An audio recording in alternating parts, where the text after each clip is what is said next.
Saludos amigos, saludos, gracias por estar de nuevo con nosotros en su programa. Hoy es a rajatabla. Y hoy que a rajatabla no está como siempre los jueves, se debe a que mañana es el día de la celebración de la independencia nacional y los actos oficiales conllevan que el programa también participe de tan importante efeméride. Por tanto, trasladé el programa a rajatabla para el día de hoy, miércoles. Muchas gracias por estar con nosotros, señores.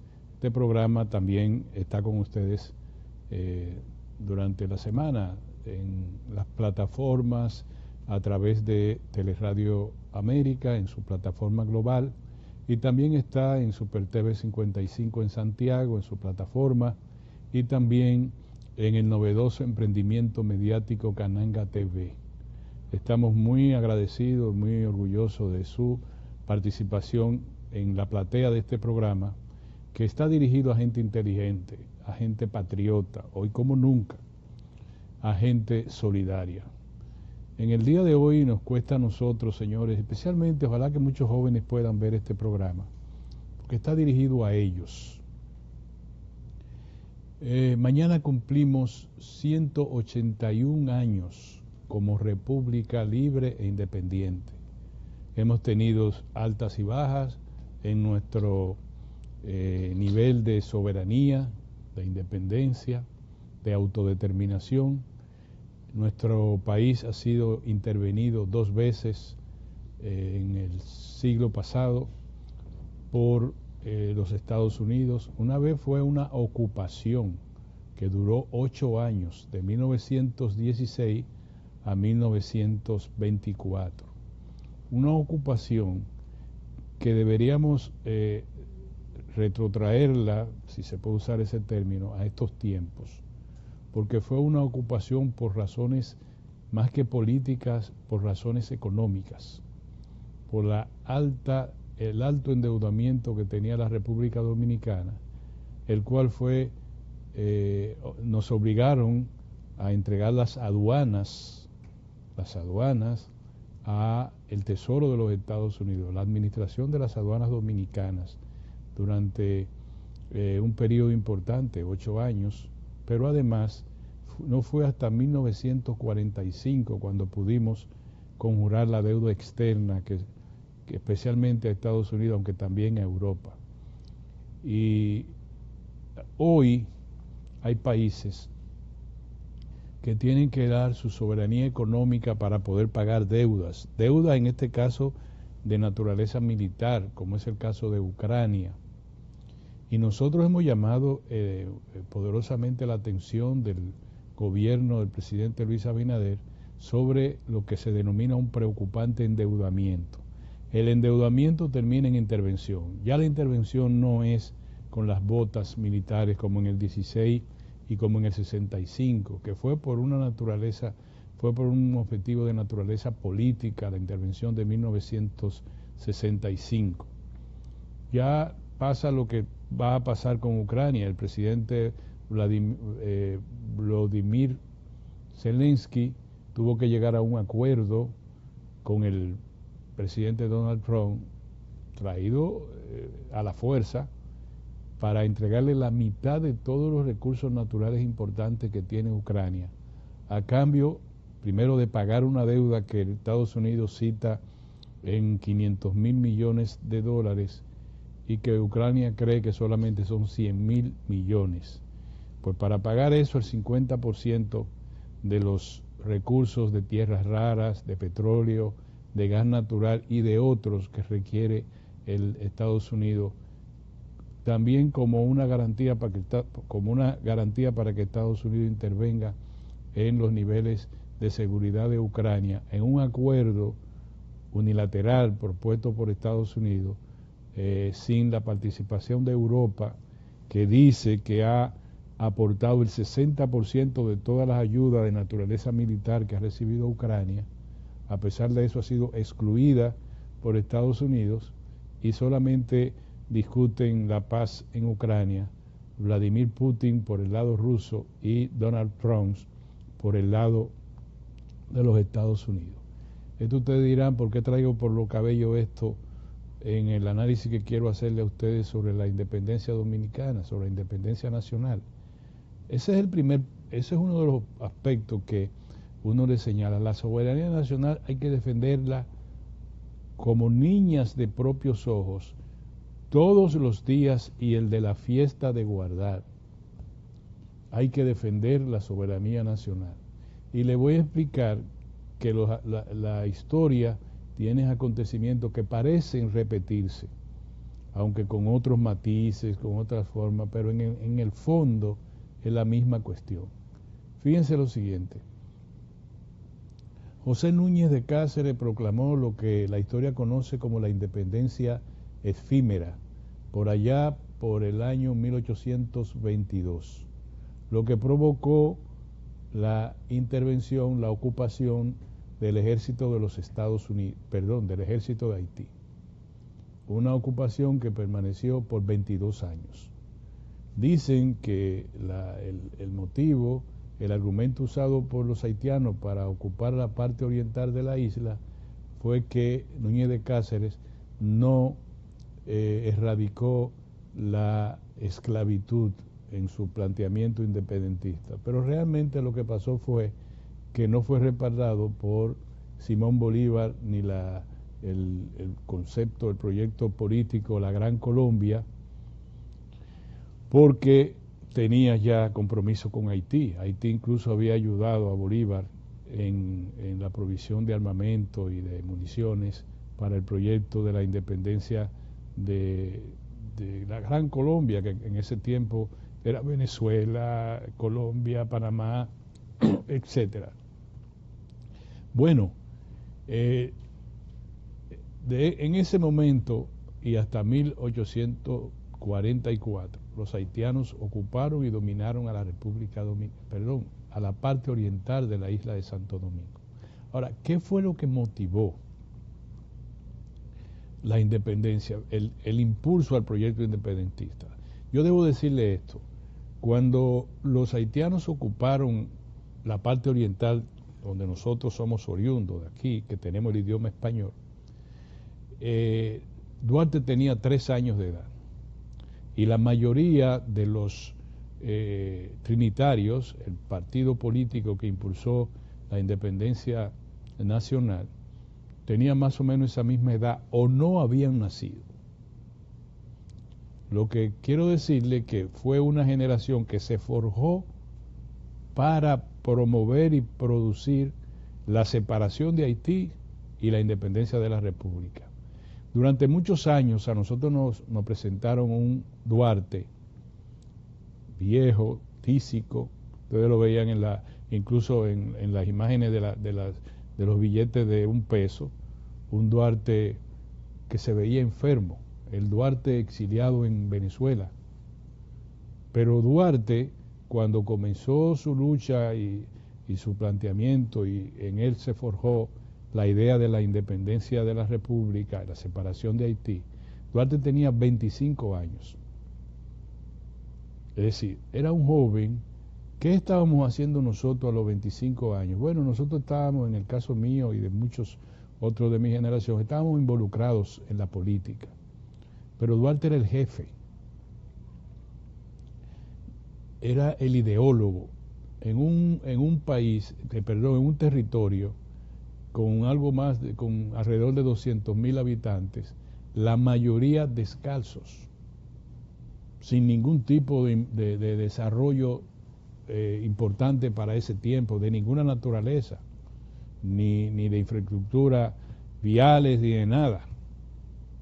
Y Duarte ya era un intelectual en su tiempo, como otros muchos, a los 25 años. Entonces, uno se pregunta, bueno, eso fue así como nos lo dice la historia. Mire, Duarte vino, se reunió ahí en la iglesia frente a la iglesia del Carmen, a un grupo de 9 conjurados, le dijo, mire, nosotros vamos a resolver este problema, juramos, aquí está el planteamiento de la bandera, el planteamiento de lo que vamos a hacer, y posteriormente, sin él aquí, porque estaba en el exilio, porque fue develado el movimiento, pues sus alumnos, que eran sus alumnos en ese momento, encabezados por Ramón Matías Mella y Francisco de Rosario Sánchez y los trinitarios fueron a la puerta del conde, dispararon el trabuco, lo hizo Mella y Sánchez enestó la bandera nacional.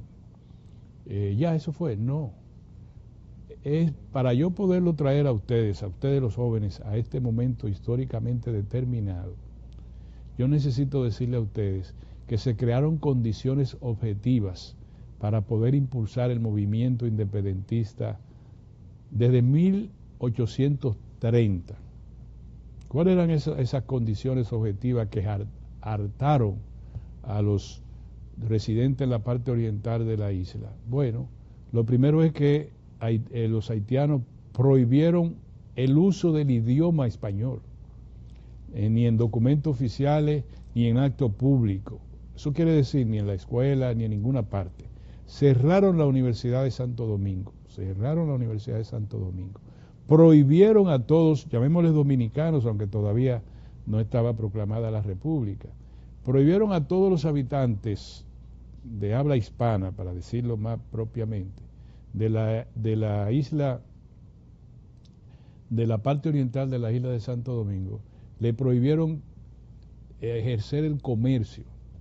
El comercio, es decir, comprar, vender a los agentes comerciales que traían mercancía del extranjero o vender al extranjero, no podían hacerlo residentes originarios de la parte oriental de la isla, o sea, nosotros los que hablamos español. La razón para poder hacer eso solo podían hacerlo haitianos o extranjeros que no fueran los residentes en la parte oriental de la isla. Y si alguno quería hacerlo, tenía que juramentarse como ciudadano haitiano. Prohibieron la pelea de gallos. Obligaron en los campos, todo el mundo estaba obligado a ejercer la actividad agrícola, es decir, solo a sembrar y a cultivar en favor de los haitianos. A la Iglesia Católica la despojaron de todas sus propiedades inmobiliarias, es decir, todas sus iglesias, sus terrenos, todo, y limitaron las celebraciones religiosas. Obviamente que eso causó primero una crisis económica en esta porción de la isla, porque se devaluó al reducir drásticamente la actividad comercial, porque los dominicanos no podían ejercerla. Se produjo entonces la devaluación del gurde, que era la moneda que circulaba en toda la isla. Y ese malestar fue el que se tomó como elemento fundamental para impulsar el proyecto de separación de Haití, que tenían los conservadores también, y era la referencia primigenia de Duarte. Pero Duarte no solo quería la separación de Haití, Duarte quería también la fundación de un nuevo Estado nacional que se llama, y él mismo lo estableció así, República Dominicana. Entonces, los conservadores querían la separación, entonces unos querían Estados Unidos. Santana le ofreció la bahía de Samaná a cambio de respaldo a Estados Unidos y de financiamiento. Otros, incluyendo trinitarios en su momento, le ofrecieron el protectorado a Francia, y así sucesivamente, pero Duarte siempre permaneció la idea de lo que somos hoy, una república libre e independiente. Por eso Duarte, Juan Pablo Duarte, es el padre de la nacionalidad dominicana. Por eso lo veneramos como el fundador de la república. Y tenemos también como padres de la patria, a Francisco de Rosario Sánchez y a Ramón Matías Mella. Ambos con historial de valor, de sacrificio y de martirilogio en favor del proyecto de la independencia nacional y de la segunda independencia, que fue la restauración de la República, o la tercera, porque la primera fue la de Núñez de Cáceres, la segunda la de Duarte y la tercera de la de los restauradores. Pero la base, la segunda como primera fundación de la República Dominicana. Entonces, los jóvenes de hoy tienen que entender eso. Primero, tienen que saber que a ellos a ustedes jóvenes, es que les corresponde preservar, luchar por preservar los principios de soberanía nacional. Le pasó a la generación duartiana. Recuerden, Duarte tenía 25 años de edad cuando comenzó. Algunos dicen que tenía 21 años. El de mayor edad de los trinitarios tenía 29 años. Entonces, ustedes tienen que hacer del ideario de Duarte sus principios y valores fundamentales. Ya mi generación dio lo que tenía que dar. La generación de nuestros hermanos mayores fue la que combatió en Ciudad Nueva. Ya la generación anterior fue la que combatió en las montañas de Constanza. En la generación de la intervención esta me voy a acordar, de Constanza, Maimón y Esterobondo. Y más para allá usted va a encontrar muchos destellos y movimientos relacionados con la preservación de las libertades públicas en un momento o de la soberanía nacional. Aunque fueran generales montoneros, la batalla de la Barranquita en el 16 es un ejemplo, los actos patrióticos de Gregorio Urbano Gilbert en San Pedro de Macorís es otro gran acto de valor que consagra la historia dominicana. Ustedes tienen ese compromiso. Fíjense lo que yo le dije, lo que motivó en cierta medida el impulso de la separación de Haití y del proyecto y de la materialización del proyecto de independencia. Pero hoy quiero señalarle a ustedes, queridos jóvenes, hoy la soberanía dominicana está en riesgo. No exagero. Miren, en la economía hay un principio de la economía comparativa. Cuando nos dicen, por ejemplo, el Banco Central, los organismos del Estado, nos dice el sector externo, tenemos que compararnos con el sector externo de la economía. Es decir, nosotros estamos como está Estados Unidos, como está la Unión Europea, como está el comercio internacional, porque nos impacta. Nosotros no somos una isla ya. Nosotros somos parte de un conglomerado mundial que el precio del petróleo no puede impactar el alza o la valorización del dólar, no puede impactar medidas que tome la Reserva Federal de los Estados Unidos, no puede impactar la guerra comercial que evidentemente se reedite en el gobierno de Donald Trump, y también tenemos que tomar experiencia, cómo se maneja la primera potencia del mundo en términos geopolíticos. Entonces, dicho esto, también los jóvenes tienen que entender que por cómo está el mundo, la democracia dominicana, no es la democracia dominicana, no, es la soberanía nacional. Y yo le pongo un ejemplo, queridos jóvenes, ustedes que están mucho ahora en la música, oyendo música y en la internet y lo demás, yo quiero decirle a ustedes que una sola medida adoptada por el presidente Donald Trump pone en peligro la soberanía nacional. Y le voy a decir cuál. El presidente Donald Trump suspendió la protección temporal migratoria que beneficiaba a 550,000 haitianos en condiciones irregulares de residencia en Estados Unidos. Por razones humanitarias, por entender el gobierno de los Estados Unidos que no era posible deportarlo hacia Haití, y cada 2 años le daban un permiso a la espera de que la situación de Haití se regule para luego quitárselo y deportarlo. Pero ahora el presidente Trump dijo no.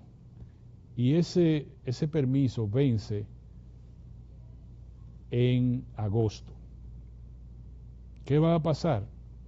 Volvemos a tomar comparaciones. Fíjense que a Venezuela le están mandando centenares de deportados, lo que puede aguantar Venezuela a través de vuelos, porque tiene que ser por el aire.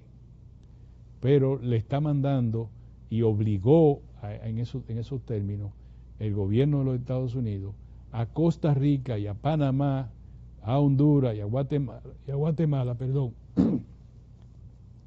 a recibir extranjeros deportados por Estados Unidos.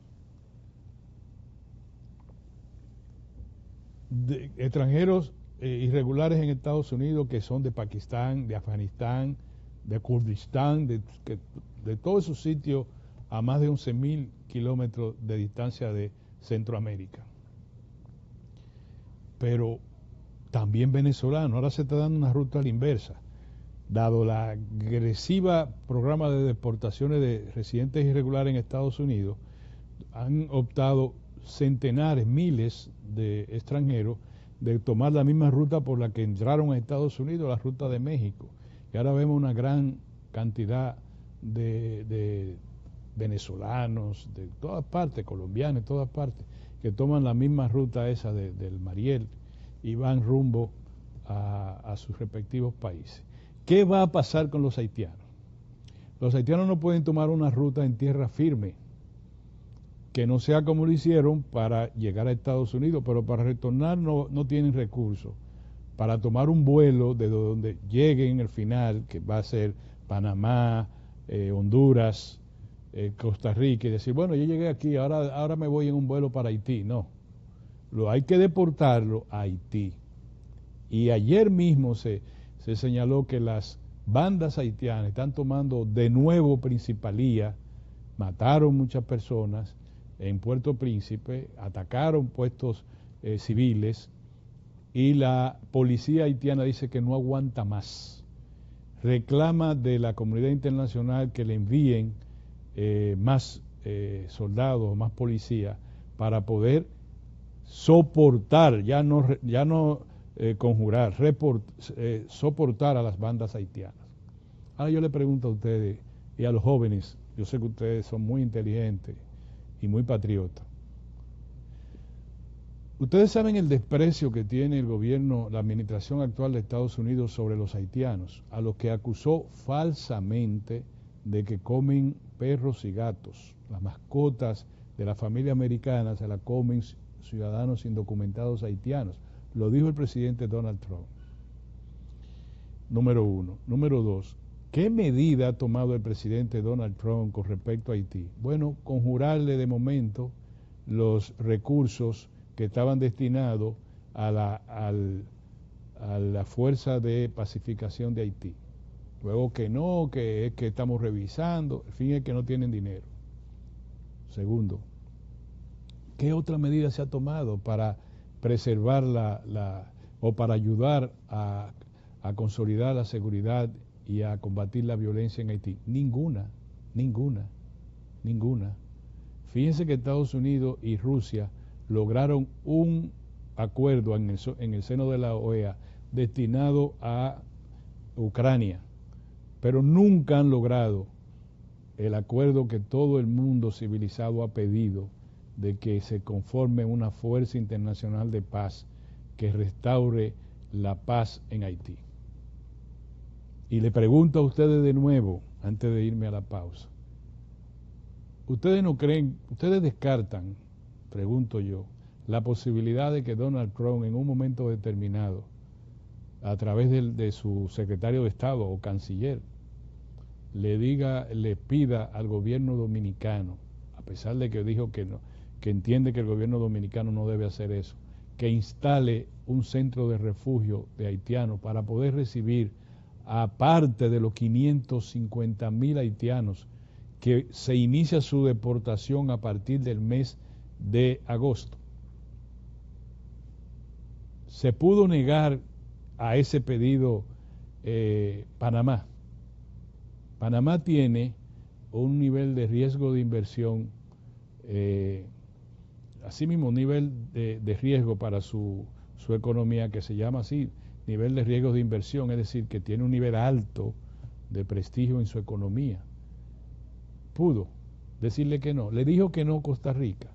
Le dijo que no Honduras, que llegó a decir que iba a quitar las bases militares si le deportaban los ciudadanos hondureños. Lo pudo el gobierno democrático de Guatemala. Lo pudo el gobierno de izquierda de Gustavo Petro.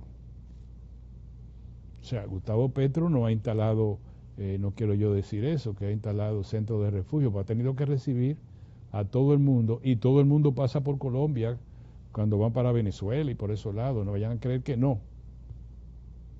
Entonces, República Dominicana, que el presidente ha dicho desde el día que se instaló en el poder, que no va a permitir la instalación de refugios de haitianos y que no forma parte de la República Dominicana de la solución del tema Haití, ¿podrá resistirlo?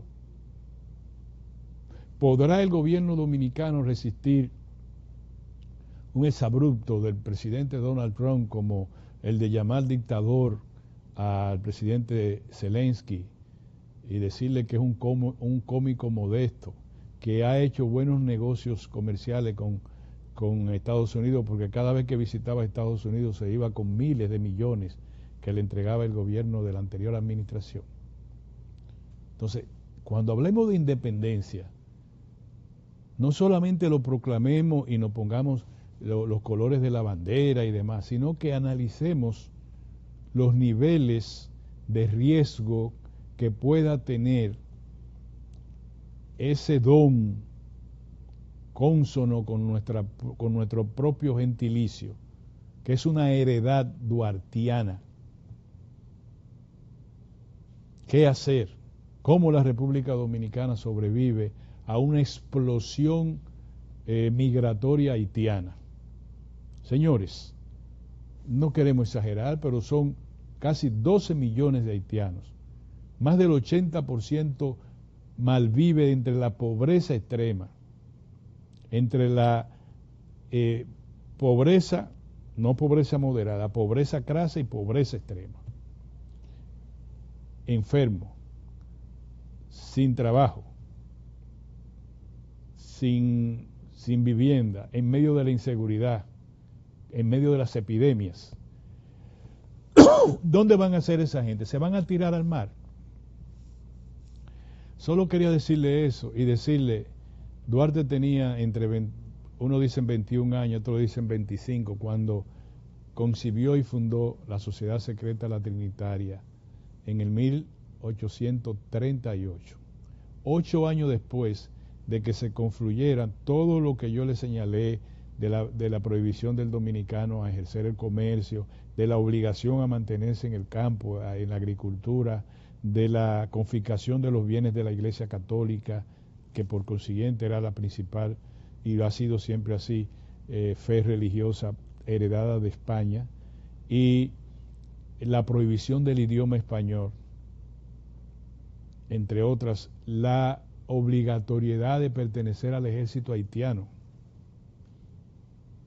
8 años después, teniendo Duarte 25 años, se funda la Trinitaria. Hoy, y es importante que ustedes lo entiendan, nunca antes como hoy nosotros tenemos que revisar y decir, un momento, vamos a agarrarnos de las manos y vamos a formar un gran escudo humano de pensamiento y de idea para decir, Santo Domingo, como se conoce el gentilicio dominicano global, el dominicano, será destruido, pero siervo de nuevo jamás. Vámonos a un cambio.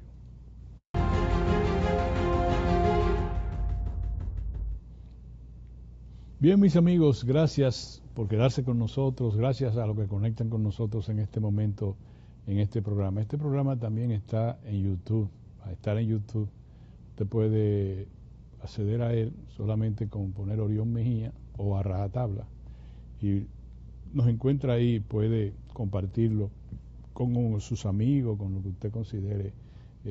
Si considera que el contenido de este programa puede resultar útil para los fines a lo que el productor, mi persona, ha querido que sea. Miren, señores, mañana el presidente Luis Abinader pronuncia el discurso de rendición de cuentas de su gobierno, su primer discurso de rendición de cuentas en el nuevo periodo de gobierno que le toca dirigir de 4 años. Es ante la reunión conjunta del Congreso de la República, de las cámaras legislativas, y va a ser como siempre ha sido, o creo que una vez fue en el Teatro Nacional, en el salón, sí, en el salón de la Asamblea Nacional. Es un momento desde el punto de vista ceremonial muy solemne, donde el presidente se dirige a los dominicanos y a las dominicanas para informarle lo que ha hecho durante el año anterior. Generalmente los presidentes lo que hacen es que, aparte de resaltar los logros que consideran más trascendentes, hablan de lo que van a hacer y todo lo demás, pero realmente la rendición de cuentas es un texto que se le entrega al Congreso de la República para su revisión, diciéndole lo que yo he hecho, y entonces los órganos del Estado los evalúan y lo aceptan, y también el pueblo o los ciudadanos deciden si es bueno o es malo. Pero el periódico Diario Libre de hoy, que yo tengo aquí a mano, periódico Diario Libre, produjo un copioso reportaje sobre lo que denomina como las grandes obras que el gobierno del presidente Luis Abinader todavía siguen en pausa, es decir, que no se han concluido, y sitúa varias de ellas. Aquí veo la autopista del Ámbar, que tuvo desde el 2020 anunciada por el presidente, y que el ministro de Obras Públicas lo llevó al presidente y dio el primer Picasso. Y ese es la obra fundamental para desarrollar el proyecto Punta Bergantín, un megaproyecto inmobiliario y tecnológico y cinematográfico que busca devolver a la novia del Atlántico la efervescencia turística de antaño. La última actualización de ese proyecto fue en el 2023, cuando se anunció una licitación por $400 millones que serían aportados por el sector privado, y no ha pasado nada por ahí. Hay en octubre del 2022, el ministro de Obras Públicas también llevó al presidente a un primer Picasso en lo que se llama la calle Las Damas, que no es la calle de la zona colonial, sino la que iba a unir las avenidas Charles de Gaulle con la avenida Hípica en Santo Domingo Oeste. Tampoco se ha olvidado, y lo que hay es un camino vecinal. Y así, y ha hablado el periódico define como la pesadilla del Distrito Nacional, el kilómetro 9, la circunvalación de Baní y la avenida del Paseo de los Ríos, entre otras. Y señala también el atraso en el tren metropolitano de Santo Domingo. De manera que el presidente posiblemente le busque otras fechas de terminación a esas obras que han sido ofrecidas desde el año 2020. Creo que el presidente se va a referir al tema haitiano, la verdad que es el principal tema, y queremos escuchar al presidente. Yo creo que el presidente debería llamar a una unidad nacional ahora, de esa unidad que siempre se piden y nunca se logran, pero ahora yo creo que es prudente que el presidente le diga a las fuerzas políticas del país, al sector empresarial, a las academias, decirles: señores, nosotros tenemos que hacer un gran muro, ya un muro de naturaleza ideológica, política, social, que supla todas las falencias que tiene la frontera dominico-haitiana. Nosotros no podemos, Haití no es nuestro compromiso fundamental. Nosotros ayudamos al pueblo de Haití. De hecho, la producción dominicana está siempre programada por los excedentes que tenemos que enviar a Haití de alimentos y demás, que también exportaciones que benefician a la República Dominicana. Pero lo que uno avisora en el mediano plazo es un problema serio. Haití está en bandolera. Haití está olvidado por la comunidad internacional. Solamente los africanos han tenido voluntad política de ayudar a Haití. Solo los africanos, más nadie. Que manden 15 soldados, que mandó El Salvador, 20, 30 soldados, que sus vecinos del Caribe le envíen unos cuantos soldados, especialmente para que no se produzcan migraciones de las que se producen a las Bahamas y a las pequeñas islas dirigida alguna por gente de izquierda, que es muy bonito, le hablaron a la República Dominicana de decir que estábamos creando apatridia, y no aceptan un solo haitiano en sus islas. Uno no lo acepta, uno no lo acepta. Entonces nos dicen a nosotros, y nos quisieron avergonzar en gobiernos anteriores, llamándole apátrida, que nosotros somos creadores de apatridia con respecto al pueblo de Haití. Entonces yo creo que el presidente tiene que dedicar tiempo a eso. A mí me parece el tema más preocupante. El otro tema que el presidente tendrá que tomar muy en cuenta es el tema entre unas estadísticas sobre la economía que de verdad son cercanas a la realidad, pero no así los efectos que tienen sobre la economía de las comunidades vulnerables, incluso de la clase media. Es decir, decirle de nuevo, me imagino que lo va a repetir en su discurso de rendición de cuentas, que la pobreza ha bajado en tanto, que la miseria ha bajado en tanto. Se necesita elementos mayores que eso. Por ejemplo, si consumimos más arroz, si consumimos más carne, si consumimos más tal, si el precio promedio de una canasta seleccionada. Acuérdense que el índice general de precios está señalado por un levantamiento de precios de más de 16.000 productos, que te da un valor global promedio de la inflación. La inflación de verdad, medido esos 16.000 productos, está en 3.35%. Perfecto, nadie duda eso, eso es verdad. Lo que pasa es que cuando usted dice arroz, habichuela, carne, transporte y demás, entonces usted tiene una canasta que debe ser intervenida por el gobierno de otra manera. Entonces, ¿qué va a hacer el presidente? Por ejemplo, en el plano educativo, yo le digo, para no dejar este tema por la mitad, que todo eso de la economía no valen ya los números, porque tiene 5 años diciendo la economía es mejor, la economía. La economía es resiliente, la economía dominicana es resiliente, tiene 40 años de resiliencia, la economía dominicana. Entonces sí, lo puede repetir y es verdad, pero eso no quiere decir, y puede decir que los elementos fundamentales de la pobreza no suben, también es verdad, pero no es que bajan.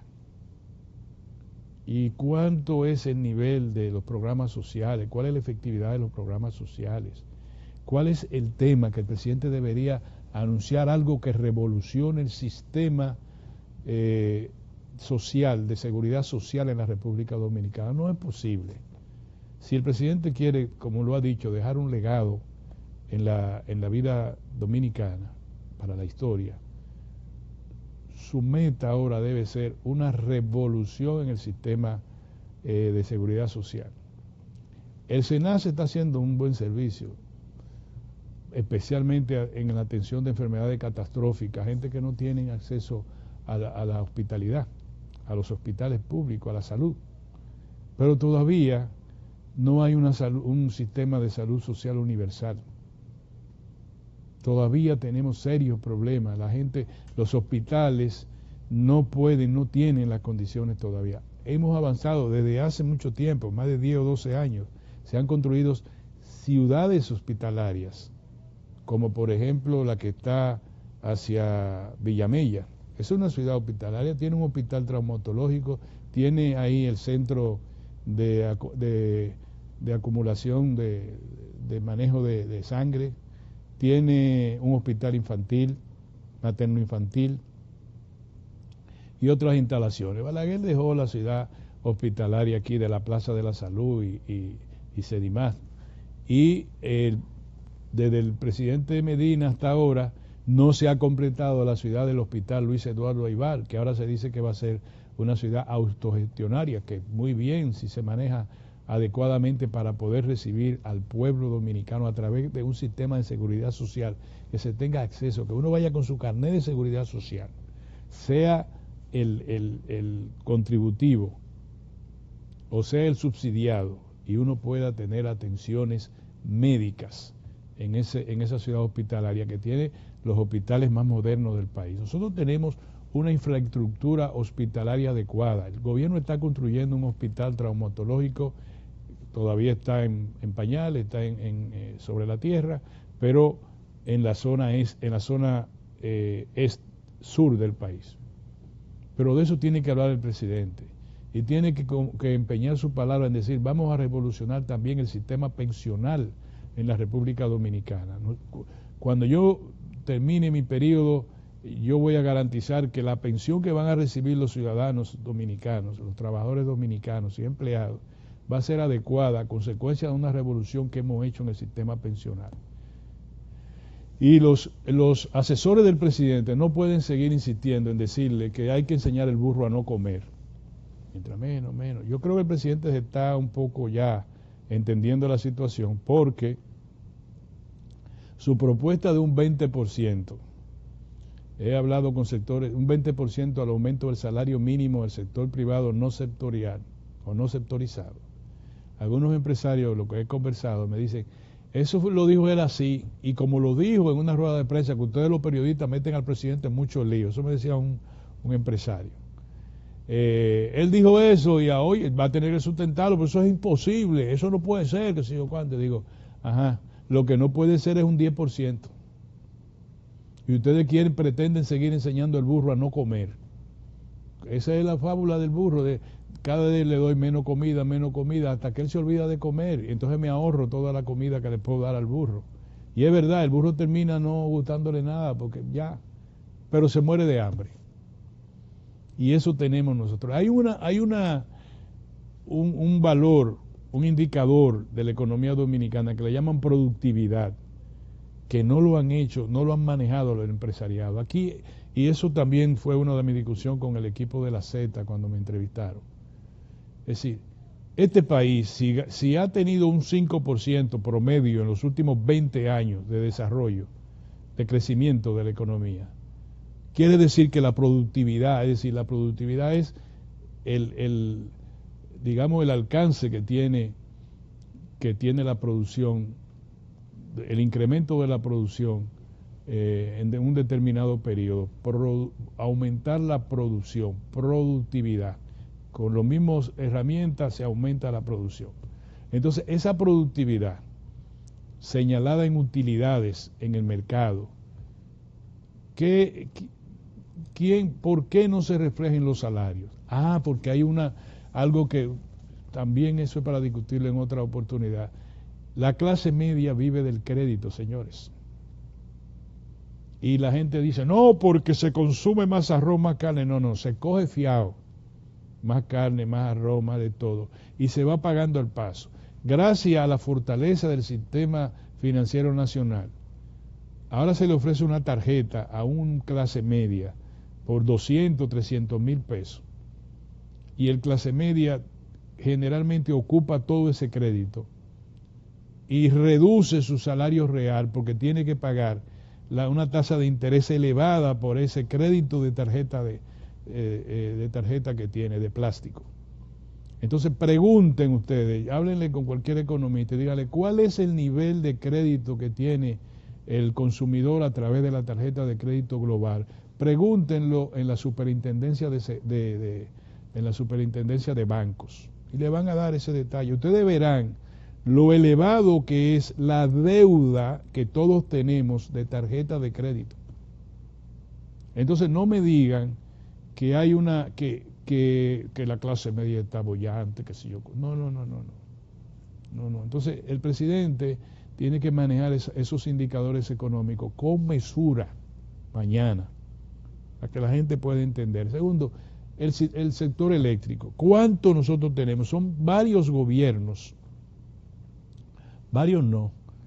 muchos gobiernos. Desde el presidente Balaguer, yo tuve una quemada aquí en el pecho cuando yo era un niño, durante el gobierno del presidente Balaguer, posiblemente sea el 66-70, 66-70, que yo corría con una vela en una lata de aceite de eso, de noche, para alusar a la gente así. Pero eso se calentó ahí atrás. Cuando me la pegué al pecho, una quemadita que me dejó una marca que ya se borró porque era muy joven. Desde ese tiempo nosotros sufrimos apagones interminables y cada año viene un ministro y te dice, no, esto se va a resolver mañana. Vino ahora el señor de los Anillos, el presidente del Consejo de las EDES, nuestro apreciado amigo el señor Marrancini, y nos ha dicho todo el mundo, y después nos dio un castigo, no le vamos a dar luz a ustedes, aunque la paguen, porque al lado de ustedes hay uno que no paga la luz, y le vamos a dar apagones programados, decían de entre 1, 2, 3 horas, apagones de 8 y 9 horas, a lo que pagamos la luz.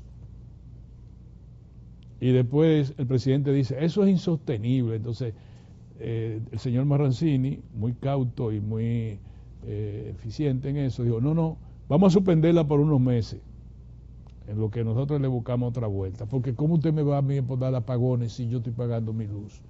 Entonces usted está admitiendo que hay déficit, que hay deficiencia no solamente de las distribuidoras, sino en la generación. Entonces el ministro de Generación, nuestro apreciado amigo también, nos dice, no, esto se va a resolver. Nunca como antes ha habido tanta alimentación eléctrica a nivel de energía blanca y esto y lo otro. Bueno, el presidente tiene que decirle al país mañana que no va a reducir tan drásticamente el gasto de capital de 2.6% del presupuesto al 2.2%. Y quizá el presidente le retome el tema de la reforma fiscal, doloroso purgante, pero yo le digo que hay que tomárselo. Hay que tomárselo ese purgante. Entonces, quizá o que el presidente quiere pasar, como lo adelantó, bueno, no se pudo la reforma fiscal.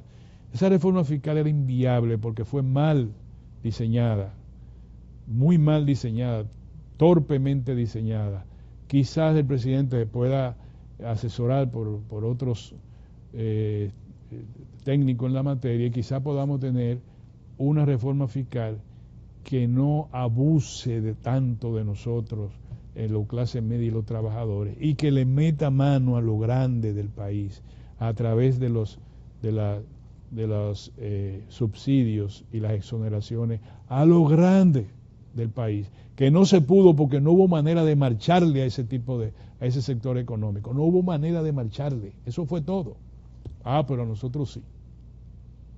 Solamente con decirle que el impuesto que se iba a llamar impuesto al valor agregado estaba ya casi universal para todos los consumidores, mientras que lo que se podía ahorrar a través de los subsidios, el sector turismo dijo que no, el sector industrial dijo que no, el sector comercial dijo que no, el sector agropecuario dijo que no. ¿Y a quién miraron? Hicieron así, a nosotros. ¿Pero y quién es el que va a pagar la reforma fiscal? Nosotros. Mañana, señores, exhiban su bandera, exhiban sus banderas, la bandera de la República Dominicana. Mañana es un gran día, es el día de la independencia nacional. Nos vemos con la gracia de Dios y vamos a celebrarlo también firmemente nuestra soberanía. Hasta entonces, señores, en otro programa a rajatabla.